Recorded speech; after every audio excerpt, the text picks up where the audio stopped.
names of angels in operating in tongues.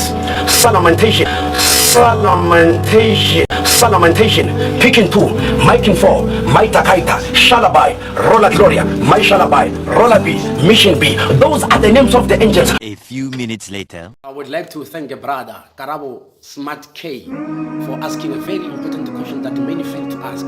Who is salamentation or what is salamentation? Now, salamentation means the gift fixer. It is not an angelic name. It is not an angelic name. It is not the God's name. It is me. It is I. It is the name that was given to me. My spiritual name, salamentation, the gift fixer. There are names of angels in operating in tongues. Salamentation, salamentation, salamentation. 2 hours later. Now, salamentation means the gift fixer. It is not an angelic name. It is not the God's name. It is not an angelic name. It is not the God's name. It is me. It is I. It is the name that was given to me. My spiritual name, salamentation. The most famous angel in the entire angelic race is Angel Gabriel, who is known for delivering important messages to God's people, to his prophets.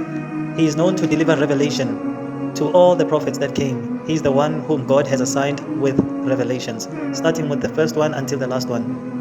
The Old Testament and New Testament in their originality, they were all sent by Angel Gabriel. And lastly, he sent the Quran to Prophet Muhammad, which is still in its original form today. Then another famous angel is Michael, then followed by Raphael or Israfil. These are the angels which God has named in his books of Revelations. And there are some angels which God has mentioned in the Quran, such as Harut and Marut, those who were sent in Babylon. Then Malik, the guardian of the hellfire, and so on and so forth. But there is no salamentation in the names of the angels which God has revealed in his sacred books. No name.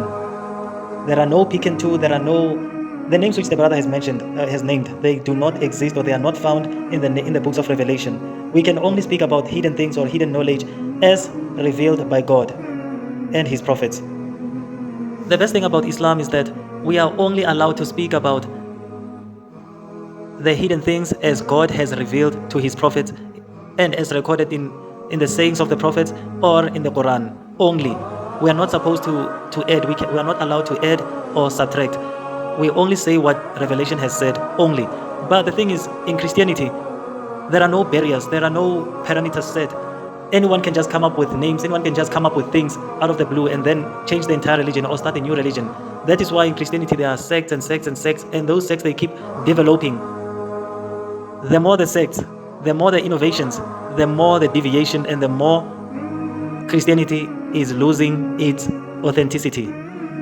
The guy I'm exposing now, he's claiming to be a prophet. That is why I'm refuting him. He's claiming to be a prophet, and he's claiming to be receiving divine knowledge from God and the ancestors, which all of it is bogus.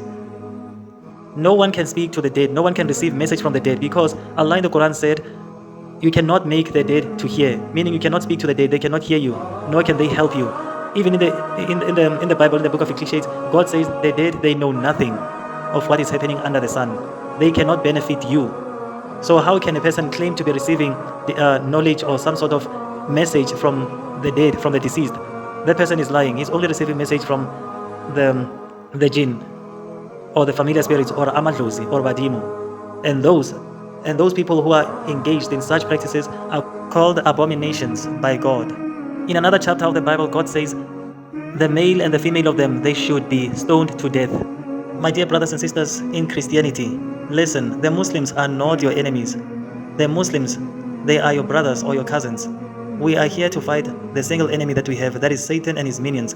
And most of his minions are creeping into Christianity, and yet you guys, you cannot see them. And we as Muslims, as observers of monotheism, we can see them and we can hear them.